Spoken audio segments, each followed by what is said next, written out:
आपके साथ मैं हूं स्टेश नैन मोड। दुनिया में दुश्मन से लड़ने के लिए हर तरह के हथियार आजमाए जाते हैं। कुछ हथियार दिखाई देते हैं तो कुछ अदृश्य होते हैं। इनका पता अक्सर तब चलता है जब ये अपना काम कर चुके होते हैं। दुश्मन को ढेर करने का सबसे बड़ा हथियार माना जाता है जासूसी, यानी दुश्मन का प्लान चुराकर उसे उसके ही गढ़ में चित कर दो। हमें सारी गुप्त सूचनाएं जासूसों से ही मिलती हैं। अब सैटेलाइट और ड्रोन से जासूसी होती है या फिर इंटरनेट से डाटा चुराया जाता है, लेकिन बदले स्वरूप में मानव जासूसी आज भी बरकरार है और इसमें सहारा लिया जाता है खूबसूरत हसीनाओं का, जिसे हनी ट्रैप कहा जाता है। कई जगह तो हसीनाओं का इस्तेमाल करके दूसरे मुल्कों में बकायदा सरकारें तक चलाई जाती हैं। जब हाल ही में भारत के सबसे भरोसेमंद पड़ोसी नेपाल ने हमें आंखें दिखाने शुरू की तो भारत का भी माथा ठनका। लेकिन जैसे जैसे परतें खुलनी शुरू हुई तो पता चला इस सब के पीछे है ड्रैगन की ड्रीम गर्ल।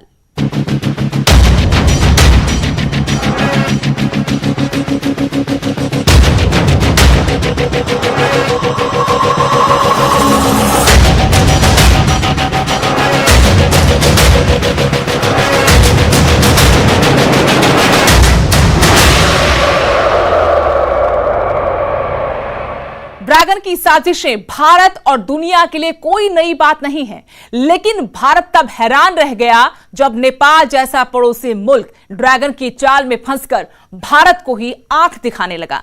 लेकिन इसके पीछे दरअसल नेपाल है ही नहीं, इसके पीछे है ड्रैगन की ड्रीम गर्ल, जिसके हुस्न को ढाल बनाकर ड्रैगन नेपाल में अपने मंसूबे पूरे करना चाहता है।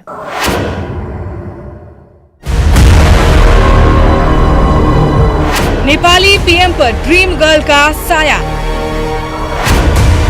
नेपाल की सियासत में ड्रीम गर्ल की एंट्री। भारत नेपाल रिश्तों में ड्रीम गर्ल की दीवार। क्या ड्रीम गर्ल पूरा करेगी ड्रैगन का ड्रीम? शी जिनपिंग की आखिरी उम्मीद ड्रीम गर्ल।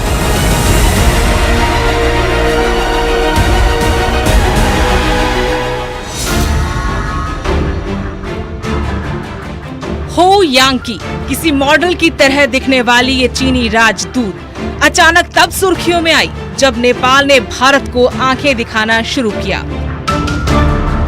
किसी को ये समझ नहीं आ रहा था कि आखिर वो नेपाल, जिसके भारत के साथ धार्मिक और सांस्कृतिक संबंध है, सदियों से रोटी और पोटी का रिश्ता है, उसे आखिर ऐसा क्या हो गया कि वो भारत के खिलाफ आंखें तरेरने लगा है।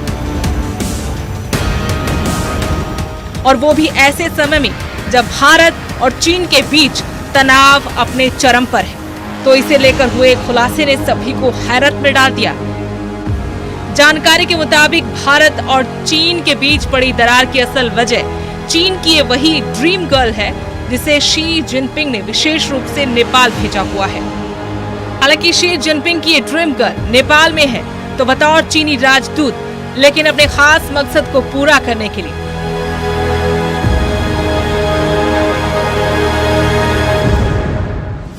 हो यांकी ने नेपाल की राजनीति में अपनी पकड़ इतनी मजबूत कर ली है कि नेपाल के हर फैसले में अब हो यांकी की रजामंदी होती है। वो नेपाली मीडिया की सनसनी है। पीएम ओली की प्यारी है, विपक्ष पर भी पकड़ कमजोर नहीं है। और तो और नेपाल पर आए किसी भी संकट से निपटने के लिए वहां के राष्ट्रपति इस चीनी राजदूत की सलाह लेते हैं।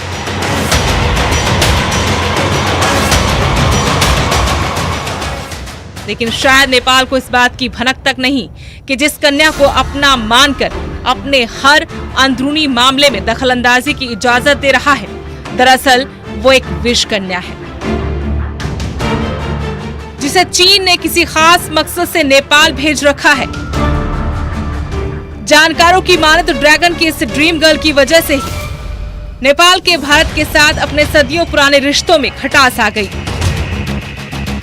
जिसकी शुरुआत हुई नेपाल के नए नक्शे के साथ। इस नक्शे में भारत के 3 स्थानों को नेपाल में बताया गया, जिसे भारत ने सिरे से खारिज कर दिया।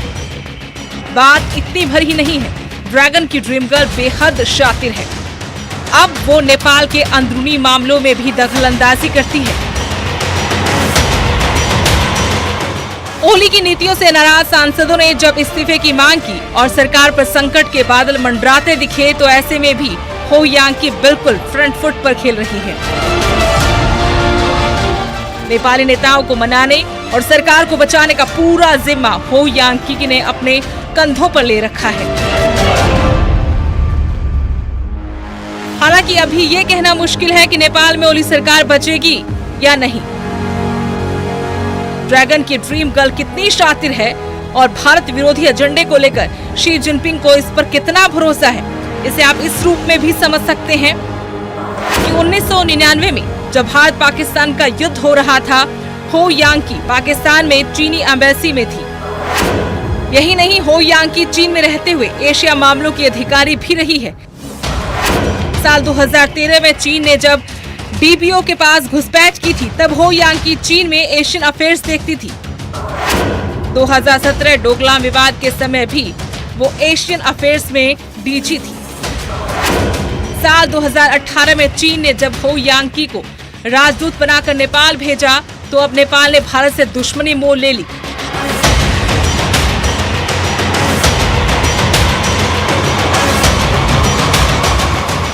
चीन की ड्रीम गर्ल हिंदी, इंग्लिश और उर्दू भाषा पर अच्छी पकड़ रखती है और इन्हीं वजहों से ड्रैगन की ड्रीम गर्ल को भारत विरोधी कामों के लिए हिट माना जाता है।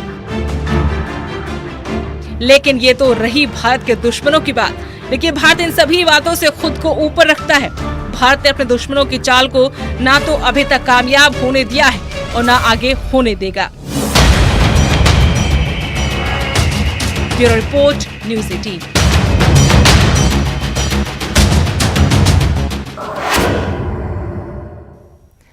हेलो, मैं शकीला बोल रही हूं। अगर आपको भी ऐसी कोई अननोन लड़की कॉल करे तो चौंकीगा जरूर।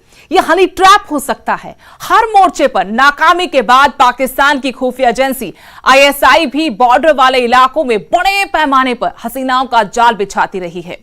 सोशल साइट्स पर इन इलाकों के युवाओं को अपने दोस्ती के जाल में फंसाया जाता है और फिर जुटाई जाती है उनसे खुफिया जानकारी। हर देश करता है हनी ट्रैप का इस्तेमाल। खुफिया एजेंसियां बुनती हैं हुस्न का माया जाल।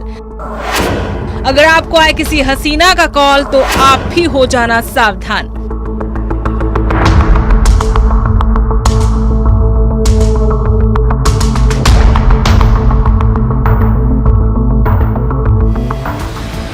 दुनिया का हर देश हर वक्त अपने दुश्मन को मात देने की कोशिशों में लगा रहता है। हर वक्त सीधी जंग नहीं होती, लेकिन अंदर ही अंदर एक जंग हमेशा चलती है, जिसमें खुफिया खेल एक अहम भूमिका निभाता है। वो है हनी ट्रैप। जैसा नाम से ही जाहिर है, हनी यानी शहद और ट्रैप मतलब जाल, यानी एक ऐसा मीठा जाल जिसमें फंसने वाले को अंदाजा भी नहीं होता कि वो कहां फंस चुका है और किसका शिकार बनने वाला है। खूबसूरत महिला एजेंट्स सेना के अधिकारियों को अपने हुस्न के जाल में फंसाती हैं और उनसे महत्वपूर्ण जानकारियां हासिल कर लेती हैं। पाकिस्तानी खुफिया एजेंसी ISI भी अक्सर सेना के अधिकारियों और बॉर्डर एरिया में रहने वाले युवकों को हनी ट्रैप में फंसाने की कोशिश करती रहती है। दुश्मन जानकारी का क्या इस्तेमाल करेगा, ये इस बात पर निर्भर करता है कि जानकारी क्या है और कितनी गोपनीय है। अभी तक का ट्रेंड देखें तो पता चलता है कि सोशल मीडिया के जरिए सेना से जुड़े लोगों और बॉर्डर एरिया में रहने वाले युवकों को फंसाया जाता है। ये जरूरी नहीं कि सामने जो लड़की बातें कर रही है वो वास्तव में लड़की ही हो। कई बार पुरुष एजेंट लड़कियां बनकर बातें करते हैं। इसके लिए फेक प्रोफाइल्स बनाई जाती हैं। ये इस कदर असली दिखती हैं कि इन पर भरोसा कर लिया जाता है। भरोसा हासिल करने के लिए नंबरों का आदान प्रदान होता है और व्हाट्सएप जैसे टूल से भी चैटिंग की जाती है। इस तरह की चैटिंग के दौरान अंतरंग तस्वीरें, बेहद निजी राज जान लिए जाते हैं और फिर ब्लैकमेल करने में इनका इस्तेमाल किया जाता है। कई केसों में ऐसा देखा गया है कि लड़की खुद को किसी यूरोपियन देश या फिर अमेरिका का बताती है। कई बार लड़की खुद को किसी अखबार या मैगजीन से जुड़ा बताती है। ऐसे में ये लोग सेना अधिकारियों को थोड़ी जानकारी देने के बदले में अच्छा पैसा ऑफर करते हैं। सैन्य प्रतिष्ठानों की तस्वीरें शेयर करने को भी कहा जाता है। वहीं बॉर्डर एरिया में रहने वाले युवकों से सेना से जुड़ी जानकारियां मांगी जाती हैं। हेलो, मैं शकीला बोल रही हूँ। कुछ समय पहले इस आवाज से भारतीय सुरक्षा एजेंसियों के होश उड़ गए थे। आपको भी कोई ऐसा ही फोन आए या कोई अनजान लड़की कॉल करे तो चौंकिएगा जरूर, ये हनी ट्रैप भी हो सकता है। हर मोर्चे पर नाकामी के बाद पाकिस्तान की खुफिया एजेंसी ISI भी बॉर्डर वाले इलाकों में हसीनाओं का जाल बिछाती रही है। आइए आपको कुछ महीने पहले का किस्सा बताते हैं। एक युवक ISI के इसी हनी ट्रैप में फंस गया था। शकीला नाम की एक युवती ने पहले उसे अपनी तस्वीर भेजी, फिर चैटिंग में बताया कि वह पटियाला की रहने वाली है और दोस्ती करना चाहती है। दोस्ती आगे बढ़ी तो उसने बॉर्डर पर भारतीय जवानों की तैनाती के बारे में जानकारी लेना शुरू कर दिया। पाकिस्तान के नंबर पर घंटों बात करने पर खुफिया एजेंसियों को शक हुआ तो उन्होंने युवक के मोबाइल को सर्विलांस पर लगा दिया और पुख्ता सबूत जुटाकर उसे जम्मू कश्मीर के अरनिया से गिरफ्तार कर लिया। ये युवक 12वीं पास था। सूत्रों की माने तो ISI की 2 दर्जन से ज्यादा महिला एजेंट सोशल साइट पर सक्रिय हैं, जो फेसबुक पर अकाउंट बनाकर भारतीय सेना के रिटायर्ड अफसरों, जवानों और बॉर्डर वाले इलाकों के बेरोजगारों पर नजरें गड़ाए रखती हैं। Bureau report, news 18।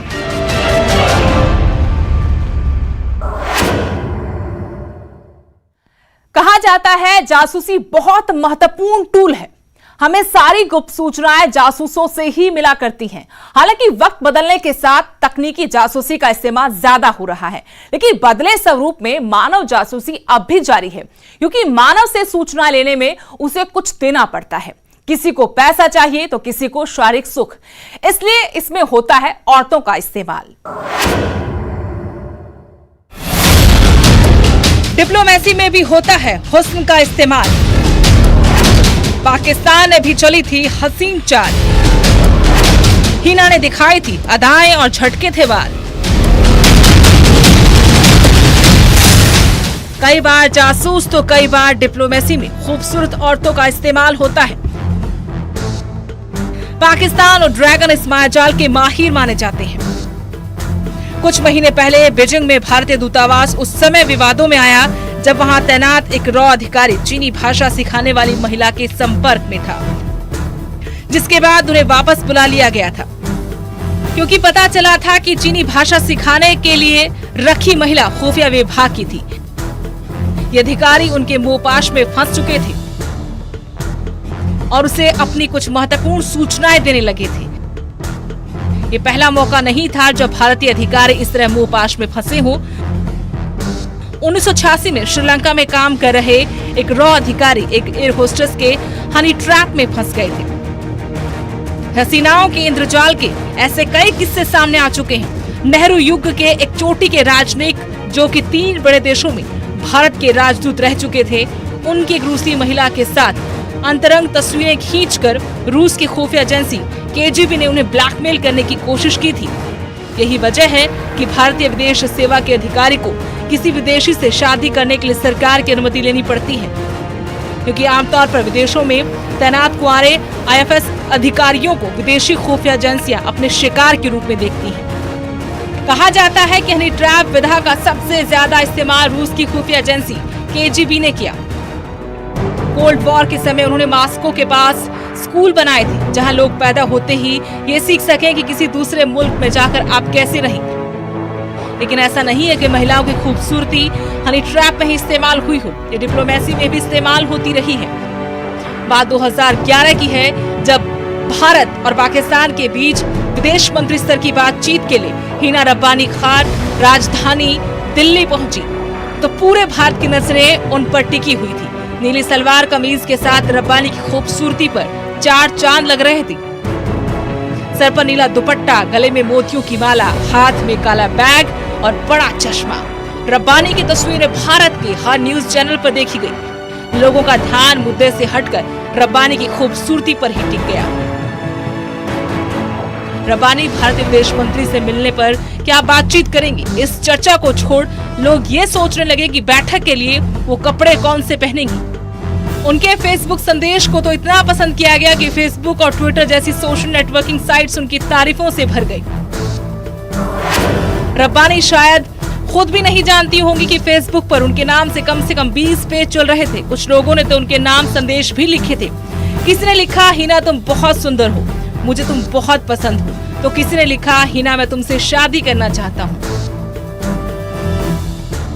शायद ये लोग ये भी नहीं जानते थे कि हिना शादीशुदा है, उनकी 2 बेटियां भी हैं। रब्बानी और भारत पाक वार्ता पर किसी ने फेसबुक पर लिखा, ये पाकिस्तान की सोची समझी चाल है, जानबूझकर इतने सुंदर महिला को विदेश मंत्री बना दिया। वो हमारे बेचारे विदेश मंत्री का ध्यान बंटाना चाहते हैं। भारतीय अखबारों में भी रब्बानी ही छाई रही। अखबारों की हेडलाइन थी, पाकिस्तान ने अपना सबसे बेहतरीन चेहरा चुना है। मॉडल जैसी मंत्री को देखकर भारत का पसीना छूट गया। भारत पहुंचा पाकिस्तान का बम। वही भारतीय न्यूज चैनल भी यह पूछते दिखे कि क्या हिना रंग लाएगी। YouTube पर रब्बानी के एक वीडियो के नीचे पाकिस्तान के एक व्यक्ति ने लिखा, ये अपने बाल संवार ले और दुपट्टा संभाल ले, उतना ही काफी है। इससे पता चलता है कि ड्रीम गर्ल्स का डंका कूटनीति में भी कितना बोलता रहा है। Bureau report, news 18।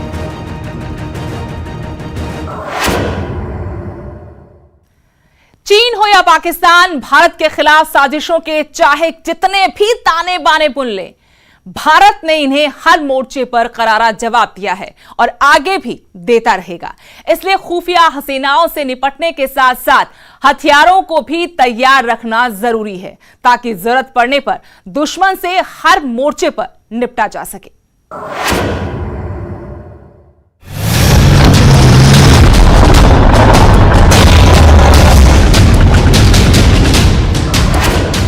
अब देश के दुश्मनों की खैर नहीं।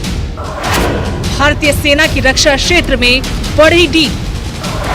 SIG राइफल से दुश्मनों का होगा अंत। हर एक गोली पर होगा दुश्मनों का नाम।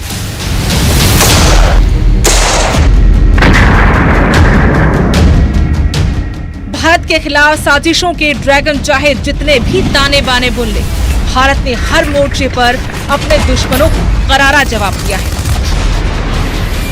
और आगे भी मुकम्मल जवाब देने का मादा रखता है। ये हमारी बदकिस्मती है कि हमारे दोनों तरफ ऐसे पड़ोसी हैं जिन्होंने कभी शांति का पाठ पढ़ा ही नहीं। LAC पर चीन से विवाद के बीच भारत लगातार अपनी सैन्य शक्तियों को बढ़ाने में जुटा है।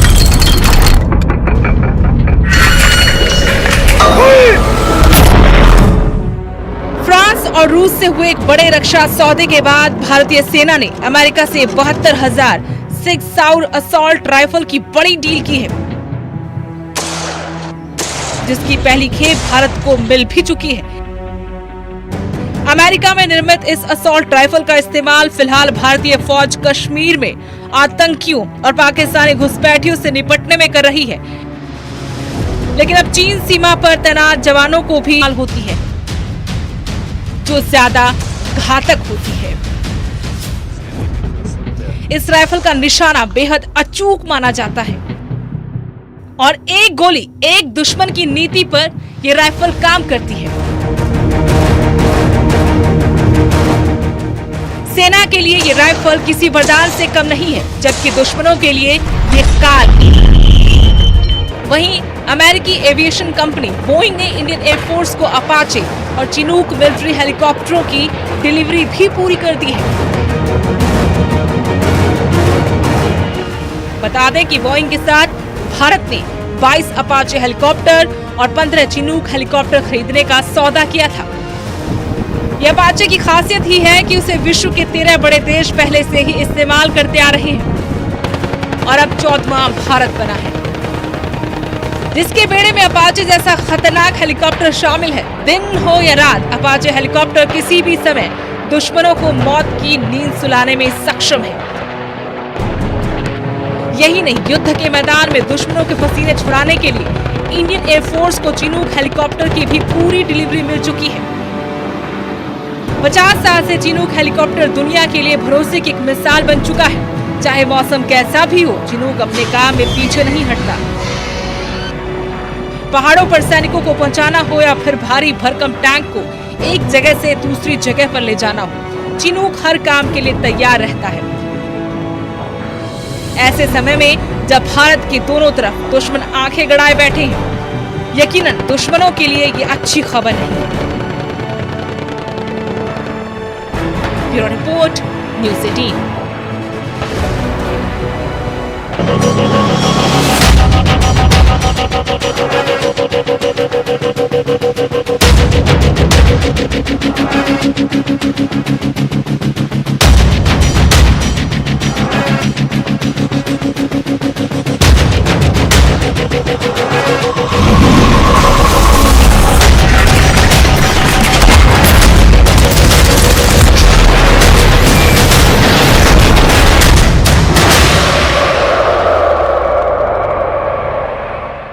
This news is co-powered